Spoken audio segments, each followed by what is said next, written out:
नमः मित्रों, प्रेस संस्कृत से चैनल में आप सभी का हार्दिक स्वागत एवं अभिनंदन है। आशा करती हूँ कि आप सभी स्वस्थ होंगे, मस्त होंगे और अपनी परीक्षाओं की तैयारी में पूरी तत्परता के साथ लीन होंगे। ईश्वर इस बार हम सभी को सफल करे, ऐसे ईश्वर से प्रार्थना है।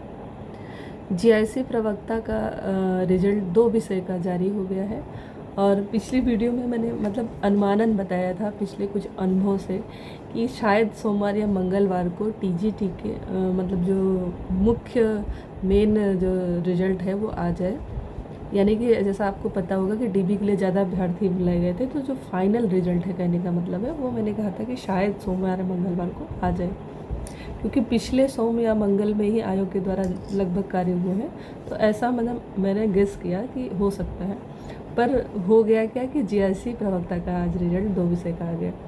तो हमें से बहुत सारे अभ्यर्थियों ने पेपर दिया होगा और चयन हो गया होगा, उनको सेलेक्ट हो गए होंगे जीआईसी प्रवक्ता प्री में। तो उन सभी को बहुत बहुत बधाई। ईश्वर उनको आगे भी ऐसे सफल करे, ऐसे ईश्वर से प्रार्थना है।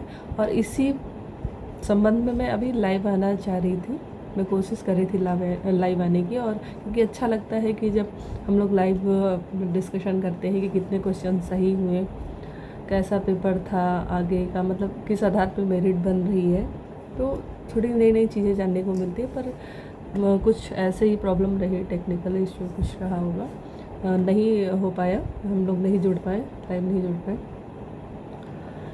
और अभी हम आज जो बात करने जा रहे हैं वो अपने नोट्स पे। मुझे लगा कि कई लोग पूछ रहे थे नोट्स कैसे बनाती है, स्टडी रूटीन वगैरह।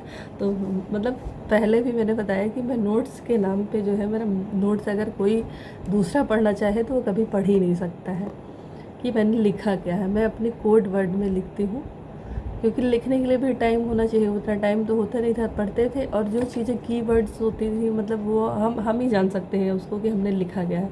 तो इस तरीके से मैंने अपना नोट्स के नाम पे जो बनाया था वो आज आप लोगों को दिखाना चाहती हूँ। और उसके लिए मैं सबसे पहले व्याकरण से स्टार्ट करती हूँ। तो व्याकरण में मैंने, जब मैं टीटी की तैयारी कर रही थी, टीजीटी की नहीं, टीटी की 2012-13 या जब ऐसे ही कुछ है, मुझे एग्जैक्ट ध्यान नहीं आ रहा है। तो मेरे पास एक संस्कृत गंगा की पुस्तक थी, विजयी भाव, और संस्कृत व्याकरण के लिए मैंने वो टीटी के लिए लिया था और उसको मैंने अच्छे से पढ़ा हुआ था और वो मेरे अच्छे से समझ में आ गई। जब आप जो चीज़ पढ़े रहते हैं उसको रिवाइज करते रहते हैं तो और अच्छे और गहराई से वो समझ में आने लगती है। तो उसी को मैंने आधार बनाया और उसी में बाबूराम सक्सेना जी की जो चीज़ें नहीं थी इसमें उसको ऐड कर दिया है। तो इस तरीके से देखिए, दिखाते हैं हम आपको। ये मेरी पुस्तक है। अब देखिए, जैसे ये है, स्टार्टिंग से दिखाते हैं। ये संधि है, मान लीजिए,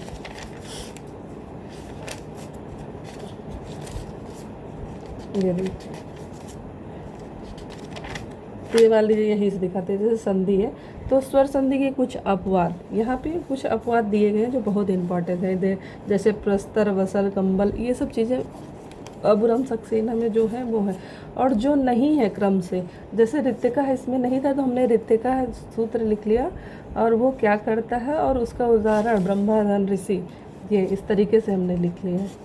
और जो जो चीज़ें जैसे हमको समझने के लिए, देखिए हाईलाइट कर दिया है कि इसको हम और आसानी से कैसे समझ पाएंगे जब पेपर का टाइम नज़दीक होता। जब पेपर का टाइम नज़दीक आ जाता है ना, तो हम एक टाइम टेबल बना लेते हैं कि हमको 2 दिन ये पढ़ना है, 2 दिन ये पढ़ना है, 2 दिन व्याकरण पढ़ना है। तो उस 2 दिन में हम जब रिवीजन करते हैं ना, तो ये जो हाईलाइट किया हुआ है, ये छोटे छोटे कोड लिखे हुए हैं, इनको सिर्फ पढ़ते हैं समझने के लिए, रिकॉल करने के लिए कह सकते हैं। और ये देखिए, ये लोपा साकल्य से इसमें नहीं था, लोपा साकल्य से का पूरा सूत्र बाबूराम सक्सेना का, उदाहरण, जितने उदाहरण दिए गए हैं सारे उदाहरण ये लिखे हुए हैं। यहाँ नज़दीक से शायद दिख पा रहा होगा आपको, उल्टा दिख रहा है। तो इस तरीके से हमने नोट्स बनाया हुआ है अपना। ये देखिए, देख रहे हैं, इसी में हमने सब कुछ ऐड कर दिया है।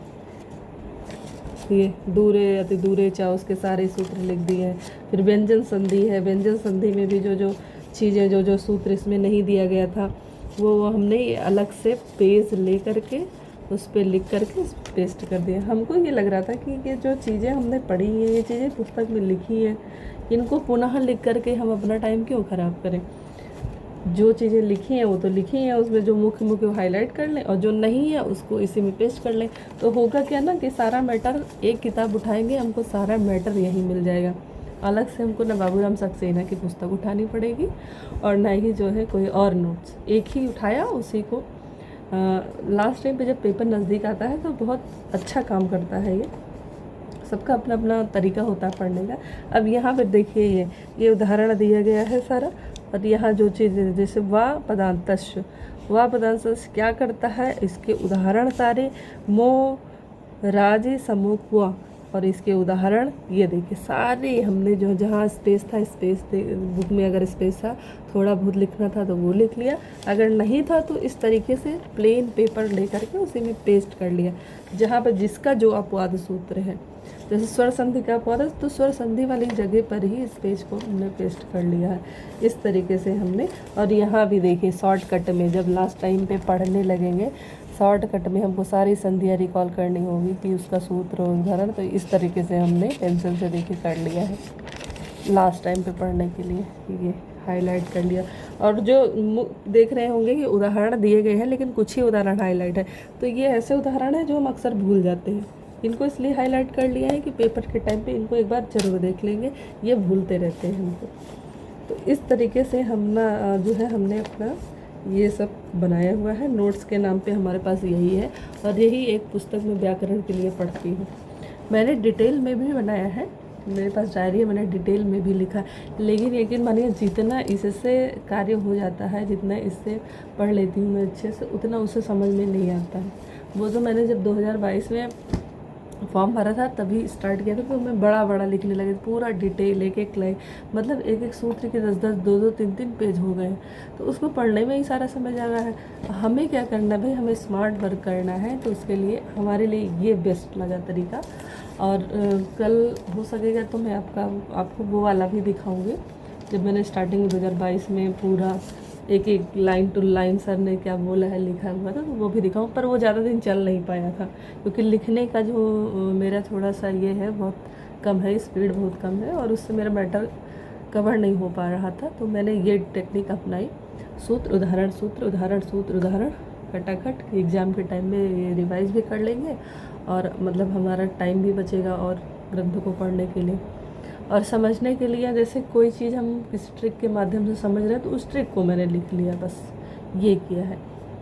और जो साहित्य है, साहित्य के लिए हमने एक गाइड ली हुई थी बहुत पहले, जब हमको संस्कृत गंगा के बारे में या मतलब टीजीटी के बारे में कुछ भी नहीं पता था। 2016 का जब मैंने पेपर दिया था, एक गाइड ली हुई थी। तो उस गाइड मतलब ये फॉर्म भरा था तो ये लग रहा था पेपर की डेट आ गई कि पढ़ें क्या। तो मार्केट में गए तो वहाँ अमीनाबाद मार्केट में, वहाँ पर मतलब टीजीटी संस्कृत के लिए यही गाइड मिली हमको, तो हम लेके चले आए।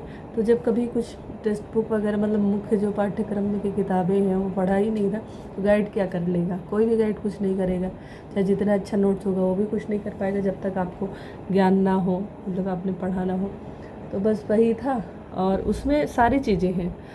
पर हम क्या करते थे, जैसे सर पढ़ा रहे थे तो जैसे मान लीजिए मेघदूतम सर पढ़ा रहे हैं तो उसको हम खोल लेते थे और उसमें देखते थे सर क्या क्या चीज़ें इंपॉर्टेंट बता रहे हैं, उसमें वो चीज़ें इंपॉर्टेंट है कि नहीं, तो उसमें सब कुछ सारा मैटर मिल जाता था। मतलब जो जो संधि या जो चीज़ें उसमें वाक्यात्मक टिप्पणी हुई, छंद हुआ, वो सब चीज़ें उसमें लिखा होता था। और जो चीज़ उसमें मिसिंग रहता था, नहीं होता था, सर बताते थे इम्पॉर्टेंट, वो उसी के नीचे, श्लोक के नीचे हम उसी गाइड में लिख लेते थे। इसलिए लिख लेते थे कि एक ही जगह वो सारा मैटर रहेगा, हम वो उठाएंगे पुस्तक और सारा हमारा मतलब अलग से हमको कुछ लिखना पढ़ना नहीं पड़ेगा। उससे भी बहुत हेल्प हुई थी हमको। मतलब अब लगातार इतने सालों से उसी को देख रहे हैं तो अच्छे से हो जाता है हर बार, मतलब प्रोग्रेस पे ही रहता है हर बार, मतलब अच्छा रहता है, कहने का मतलब ये है। तो इस तरीके से हमारे नोट्स बना है, और आगे भी हमने यही सोचा है कि पढ़ेंगे और फिर वही देखेंगे कि कहाँ कुछ छूट तो नहीं गया, रह तो नहीं गया एक आध कुछ व्याकरणात्मक टिप्पणी या एक आध। वैसे तो हमको जो अब लग रहा है ना कि हम जहाँ पे कमज़ोर हैं वो सिर्फ है धातु रूप, शब्द रूप और व्याकरण। तो हमें ये लग रहा है कि हम सारे जो सूत्र और उदाहरण हैं उनको खूब अच्छे से करते चले, और साथ ही साथ ये जैसे मेघदूतम चल ही रहा है इसको भी पढ़ते चलें, क्योंकि टाइम हो रहा है तो कहीं ना कहीं धीरे धीरे वो भूलता भी रहता है, तो रिवीजन होता रहेगा। इसी तरीके से हमारा नोट्स रहा। आप लोग भी शेयर करिएगा कमेंट में कि कैसा लगा आपको हमारा नोट्स। नमः संस्कृताय, नमो नमः।